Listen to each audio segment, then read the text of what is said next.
Okay, so today we are performing visual action therapy.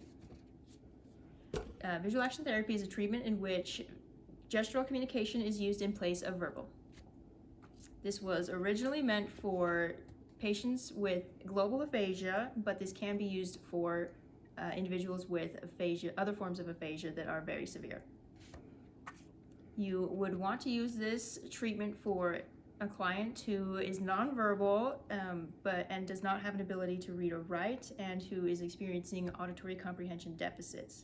You would want them to be able to remember some gestural communication prior to starting this, such as waving goodbye. You would not want to use this for someone who has some residual speech. So we are using visual action therapy for our client Mildred. She has severe Wernicke's aphasia, whose verbal speech is impaired by logorrhea with limited self-awareness. Mildred is able to draw to communicate. She will draw pictures of a glass to indicate that she's thirsty, and she remembers visual stimuli better than auditory, so that is why we're using VAT for her. So there are 3 phases to VAT. Phase 1 works with proximal or gross limb movements. Phase 2 works with distal or fine limb movements. And phase 3 works with oral movements. There are 12 steps to each phase. We're starting with level 1 of phase 2, working with fine limb movements. And I'm going to be Mildred, the patient with Wernicke's aphasia, and Trista is going to be acting as the SLP. The first 4 steps of VAT are to ensure the client has the visual spatial cognitive ability to match objects with line drawings. You will notice that my instructions for this approach are mostly silent. That is because this approach is meant for individuals who have auditory comprehension deficits. Okay, Mildred, thank you for coming in today. I'm so happy to be working with you. Tell me how you've been.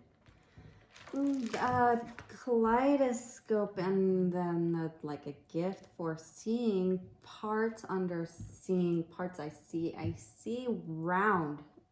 Okay, I see that you've had a little bit of speech therapy before, but you didn't quite like it. It didn't really work out very well for you. Flowers and on top, and flowers, and then I said, thank you, flowers, happy, and snowflake under popsicle.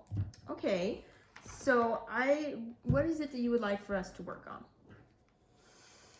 Chipmunks. Okay.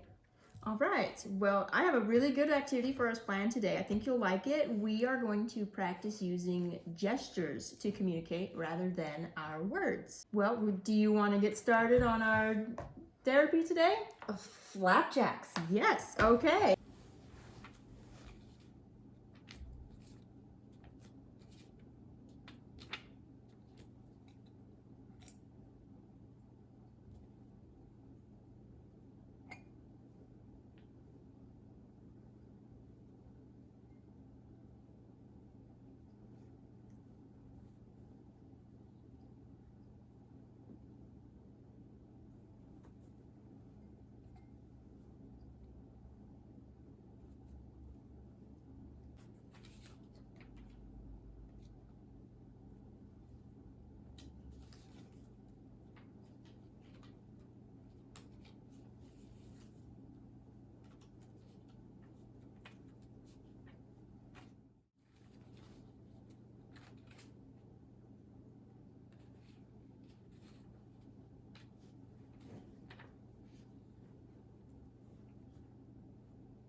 this treatment felt challenging for me since it was my first time doing it. I was a little confused a few times at first, but Trista, my SLP, did a great job modeling for me so that I could understand what to do. As a person with severe Wernicke's aphasia, it's difficult for me to understand what others are saying, so the pantomiming was actually easier for me to understand than words.